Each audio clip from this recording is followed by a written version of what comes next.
নমস্কার। পাবলিক নাওয়ের পর্দায় আপনাদের প্রত্যেককে স্বাগত জানাই। গোটা দেশে লোকসভা নির্বাচনের মরশুম চলছে, আর এই লোকসভা নির্বাচনের মরশুমে ইতিমধ্যেই আমরা চতুর্থ দফার ভোটের পর্ব পেরিয়ে এসেছি এবং গোটা দেশের মানুষ সবাই এই ভোট দানে অংশ নিচ্ছেন তাদের নিজেদের পছন্দের দলকে জেতানোর জন্য। এবং আমাদের রাজ্য থেকে একাধিক নেতা মন্ত্রীরা তারা পশ্চিমবঙ্গে রয়েছেন, তারা প্রচারের কাজ করছেন। আমরা এই মুহূর্তে কথা বলবো রাজ্যের মন্ত্রিসভার অন্যতম সদস্য সুশান্ত চৌধুরী আমাদের সঙ্গে রয়েছেন। প্রথমেই দাদা আপনাকে পাবলিক নাওয়ের পর্দায় স্বাগত জানাই। হ্যাঁ দাদা, শুনতে পাচ্ছেন আমার কথা? হ্যাঁ দাদা, বলছি পশ্চিমবঙ্গ কি বলছে এই 2024-এর নির্বাচনে? আপনারা অনেকেই পশ্চিমবাংলায় রয়েছেন, তৃণমূলের বিরুদ্ধে ঝড়ো প্রচার আপনারা করছেন। পশ্চিমবাংলার মানুষ কি বলছে? 2019-এ যে 18টা আসন দিয়েছিল তার থেকে কি অনেকটাই বেশি এবার আশা করছে বিজেপি, নাকি কমতে পারে, কোনটা? পশ্চিমবঙ্গ, আমরা যে জায়গায় রয়েছি বাঁকুড়া জেলায়, সেখানে গত লোকসভা নির্বাচনেও বিজেপির সাংসদ সেখান থেকে জয়ী হয়েছেন ডক্টর সুভাষ সরকার। আচ্ছা। এবং বর্তমানে উনি মোদিজির মন্ত্রিসভায় রাষ্ট্রমন্ত্রী শিক্ষা দপ্তরে। তো সেখানে আমার ডিউটি দেওয়া হয়েছে এবং আমি যেটা জানতে পারলাম, দেখতে পারলাম, বুঝতে পারলাম বিগত কয়েকদিনে, প্রায় 9-10 দিন হলো এখানে আছি, যে মানুষ এক বাক্যে এক সুরে, গরিব থেকে শুরু করে মধ্যবিত্ত থেকে শুরু করে এবং ধনাঢ্য ব্যক্তিরা প্রত্যেকে বলছে যে বর্তমানে যে সরকারটা চলছে তৃণমূল কংগ্রেসের নেতৃত্বে, এটা মা মাটি মানুষের সরকার বলে নিজেদেরকে দাবি করেছিল 2011 সালের পর থেকে, গঠনের পর থেকে। কিন্তু বর্তমানে এটা একটা লুটেরাদের সরকার হয়ে গেছে। একটা মহিলা মুখ্যমন্ত্রী, উনি কি করে মহিলাদেরকে সেখানে নিরাপত্তা দিতে হয়, সামাজিক মান সম্মান দিতে হয়, সেই জিনিসটা ভুলে গেছেন শুধু ক্ষমতার দম্ভে, ক্ষমতা দখলের লোভে। পাশে যুক্ত হয়েছে ভাইপো এবং পিসি ভাইপো মিলে এখন বাংলাটার মধ্যে শুধু লুটোত্রাস চলছে, রাহাজানি চলছে এবং প্রতিটা জায়গায় আপনি দেখবেন যে সন্দেশখালীর ঘটনা, এটা প্রকাশ হয়েছে বলে মহিলারা প্রতিবাদ করেছে বলে আজকে মা বোনেরা বলছে যে সন্দেশখালীর মতো এমন বহু সন্দেশখালী রয়েছে সারা বাংলায় জুড়ে 42টা আসনে, যে এই তৃণমূল কংগ্রেসের হারমাত বাহিনী তারা সেগুলো সংগঠিত করছে। 25,500 চাকরি চলে গেছে, যেটা ত্রিপুরা রাজ্যে বাম শাসনে 10,323 আমাদের রাজ্যে হয়েছিল, ঠিক তেমনি 25,500 চাকরি কোর্টের রায়ে চলে গেছে। সুপ্রিম কোর্টের কাছে এখন এই মামলা রয়েছে রাজ্য সরকারের বদান্যতায়। স্বাভাবিকভাবেই কেন্দ্রীয় সরকার যে জনগণের জন্য যে প্রজেক্ট গুলো বা যেই বিভিন্ন ধরনের স্কিম সেগুলো প্রদান করছে, মমতা ব্যানার্জি সেগুলোকে নিজের নাম দিয়ে বাংলায় সেগুলোকে প্রদান করছে। কেন্দ্রীয় সরকারের কোন ধরনের ক্রেডিট মমতা ব্যানার্জি দিতে চান না, শুধু নিজের আপনার প্রচার এবং প্রতিটা ক্ষেত্রে ভাইপোকে সঙ্গে করে দুর্নীতিকে প্রাধান্য দিয়ে যাচ্ছেন। তো বর্তমানে মানুষ কংগ্রেস এবং তৃণমূলকে মানুষ প্রত্যাখ্যান, কংগ্রেসের অস্তিত্ব বলতে কিছু নেই। মানুষ বিজেপিকে বিরোধী দল হিসেবে বেছে নিয়েছে বিধানসভার ভেতরে এবং বাইরে বিগত দিনেই, এবং বর্তমানে একটাই স্লোগান যে এই স্বৈরাচারী মমতা ব্যানার্জির সরকারের পতন করতে হবে। ঘাসফুলকে আমরা ভোট দিয়েছিলাম, সেটা ছিল ভুল, এবার আমরা চাই পদ্ম ফুল। এবং এই স্লোগানকে সঙ্গে নিয়েই এখানে বিজেপি শক্তিশালী হচ্ছে, এগোচ্ছে। এবং আমরা আশা করি যে 18টা আসন 19-এর লোকসভা নির্বাচনে জয়ী হয়েছিলাম আমরা বিজেপি, এবার সেই আসন সংখ্যা অনেকটাই বৃদ্ধি পাবে এবং 25 ছাড়িয়ে যাবে। এটা যখন 4 তারিখ ফলাফল বেরোবে তখন আপনি দেখবেন যে 25 আসন সংখ্যা 25 ছাড়িয়ে গেছে। এবং এটা বিভিন্ন এক্সপার্টরাও এখন সেই কথাই বলছে যে মমতা ব্যানার্জি থেকে বিজেপি আসন সংখ্যার নিরিখে অনেকটাই এগিয়ে যাবে। মানুষ পরিবর্তন চাইছে, সেটা শুধু সময়ের অপেক্ষা। ঠিক দাদা, আমি আরো একটা প্রশ্ন একটু সর্বভারতীয় আঙিনায় গিয়ে আমি করতে চাইছি। কংগ্রেস দল তাদের তরফে বিভিন্ন আশা ব্যক্ত করছেন যে এবারে রাহুল গান্ধী একটা বক্তব্য রেখেছেন, তিনি বলছেন যে বিজেপি বা এনডিএ, বিজেপি এককভাবে 180তেই থেমে যাবে, 200-র মধ্যে থাকবে। প্রধানমন্ত্রী মোদী বলছেন 400 পার।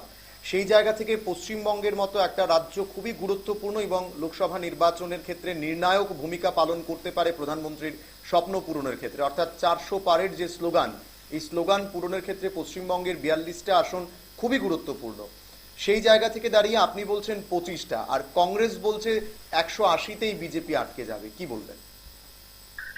দেখুন, কংগ্রেস রাহুলজি যে কথা বলছেন 180তে বিজেপি আটকে যাবে, আগে কংগ্রেস সর্বভারতীয় স্তরে 80টা পার করে দেখাক। আচ্ছা, 80টা আসন কংগ্রেস আগে পার করে দেখাক, তারপর বিজেপি 180টা করবে না 380টা করবে, সেটা সময় বলবে। 400 পারের যে স্লোগান দিয়েছেন এটা মোদীজি বলেছেন, কিন্তু সারা দেশে সেটা আজকে প্রতিধ্বনিত হচ্ছে যে আবকি বার মোদী সরকার, আবকি বার 400 পার। এবং 400 আসবে কি আসবে না সেটা সময় বলবে, কিন্তু এই সম্পর্কে কোনো সন্দেহ নেই যে বিজেপি একক সংখ্যাগরিষ্ঠ দল হিসাবে আবার আত্মপ্রকাশ করবে এবং 272টা যে আসন যেটা প্রয়োজন সরকার করতে, তার থেকে অনেক বেশি আসন নিয়ে বিজেপি একা সরকার গঠন করবে এনডিএ নেতৃত্বে। আচ্ছা, এবং বিজেপি, আমি বলছি আপনি লিখে রাখুন, 300-এর নিচে আসন। আচ্ছা, তো স্বাভাবিকভাবেই এটা আমার ব্যক্তিগত ব্যাখ্যা। আমরা 400 পারের জন্য ঝাঁপিয়েছি সারা দেশে।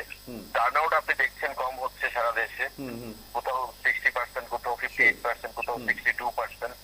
তো ভারতবর্ষে মানে প্রকৃতির যে অবস্থা, অত্যধিক গরম, তার মধ্যে আপনার মানুষ টার্ন আউট করতে কম যাচ্ছে, তো স্বাভাবিকভাবেই এটা ভোটের রিফ্লেকশন হবে ফলাফলে।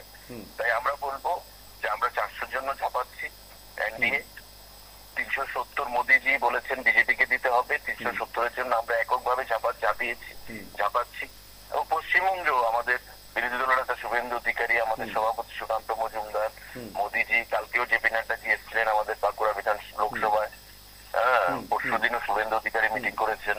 তো প্রতিটা জায়গায় আমরা তার জন্যই ঝাঁপিয়েছি, যেটা মোদীজি আমাদেরকে বলেছেন। কিন্তু ফলাফল যখন বেরোবে তখন দেখবেন কংগ্রেস নিজে 80টা পার হতে পারে কিনা। তারপর তারা বলবে রাহুলজি বা যে 180, বিজেপি 180তে থমকে যাবে বা কোথায় থমকে যাবে, সেটা শুধু সময়ের অপেক্ষা। লিখে রাখুন, তারপর যখন ফলাফল বেরোবে, সারা দেশে যখন ইন্ডিয়া জোট ধরাশায়ী হবে, পরাস্ত হবে, তখন তারা আরেকটা অজুহাত খুঁজবে মানুষকে বিভ্রান্ত করার জন্য। এটা ত্রিপুরা রাজ্যেও করবে, এটা ত্রিপুরা রাজ্যের বাইরে ভারতবর্ষের অন্যান্য প্রান্তেও করবে। অসংখ্য ধন্যবাদ দাদা, আপনার ব্যস্ততার মধ্যে প্রচারের মধ্যেও আপনি আমাদের সময় দিয়েছেন, অসংখ্য ধন্যবাদ আপনাকে জানাই। আমরা কথা বলছিলাম রাজ্য মন্ত্রিসভার অন্যতম সদস্য সুশান্ত চৌধুরী আমাদের সঙ্গে ছিলেন। তিনি পশ্চিমবঙ্গে বর্তমানে প্রচারে রয়েছেন, বাঁকুড়া জেলায় তিনি প্রচার করছেন, সেখানে যিনি সাংসদ বর্তমানে রয়েছেন এবং মোদী মন্ত্রিসভার রাজ্য মন্ত্রী তিনি, এবং সেখানে উনার হয়ে উনি প্রচার করছেন সুশান্ত চৌধুরী। উনার বক্তব্য আমরা তুলে ধরলাম, উনি একেবারেই ফিগার আউট করে বলে দিলেন 25-এর উপরেই যাবে বিজেপি পশ্চিমবাংলায়। এবং এই ক্ষেত্রে ভারতবর্ষের যে কটা রাজ্য রয়েছে, আপনারা যদি দেখুন নির্ণায়ক ভূমিকা পালন করে উত্তরপ্রদেশ। অনেকেই বলেন উত্তরপ্রদেশ যে জয় করতে পারে, দেশের গদি, দেশের মসনদ তার হাতেই থাকে। ঠিক একইভাবে আমরা যদি আসি বিহারের ক্ষেত্রে, আমরা যদি আসি পশ্চিমবাংলার ক্ষেত্রে, আমরা যদি কর্ণাটকে যাই, মধ্যপ্রদেশে যাই, এই রাজ্যগুলো কিন্তু একটা বিশাল সংখ্যার সিট নিয়ে ক্ষমতায় আসার ক্ষেত্রে যে কোনো রাজনৈতিক দলের জন্য খুবই গুরুত্বপূর্ণ। এবং এই রাজ্যগুলোতে প্রত্যেক কটা রাজনৈতিক দলই কিন্তু তাদের প্রচার ঝড়ও চালিয়ে যান এবং শাসক বিজেপি এক প্রকার বলা যেতে পারে পশ্চিমবাংলায় তাদের ঝড়ো প্রচার করছেন। ত্রিপুরা থেকে অনেক নেতারা, রাজ্য নেতৃত্বরা সেখানে যাচ্ছেন, তারা কথা বলছেন সেখানকার মানুষের সঙ্গে, ত্রিপুরার উন্নয়ন নিয়ে তারা সেখানে তুলে ধরছেন। ঠিক একইভাবে রাজ্যের মুখ্যমন্ত্রী সেখানে গিয়েছিলেন এবং আপনারা দেখছেন সেই ছবিগুলো, যেখানে রাজ্যের মন্ত্রিসভার অন্যতম সদস্য সুশান্ত চৌধুরী তিনি বিভিন্ন জায়গায় সভা করছেন, কথা বলছেন মানুষের সঙ্গে, রাজ্যের একাধিক বিষয় তিনি প্রচারে তুলে নিয়ে আসছেন। এখন মূল বিষয় হচ্ছে যে দাবিগুলো সরকার পক্ষের তরফে রাজ্যের যারা সেখানে মন্ত্রীরা রয়েছেন সেখানে প্রচার করছেন, বা রাজ্যের মন্ত্রিসভার অন্যতম সদস্য সুশান্ত চৌধুরীও যেটা বললেন, সেই জায়গার সেই বাস্তবের মাটিতে কতটা সত্য হয় 4 তারিখ যখন গণদেবতার রায় খুলবে, গণদেবতার রায় বেরিয়ে আসবে, অর্থাৎ ব্যালট বাক্স ইভিএম যখন গণনা শুরু হবে, সেগুলো কিন্তু অনেকটাই ছবি পরিষ্কার হয়ে যাবে। আমরা এতক্ষণ কথা বলে জানার চেষ্টা করছিলাম মাননীয় মন্ত্রী সুশান্ত চৌধুরীর কাছ থেকে যে পশ্চিম বাংলায় হাওয়া কি বলছে। আপাতত এখানেই বিরতি নিচ্ছে একটি ছোট্ট, সঙ্গে থাকুন পরবর্তী খবর এবং আপডেটস দেখার জন্য। চোখ রাখুন শুধুমাত্র পাবলিক নামের পর্দায়। নমস্কার।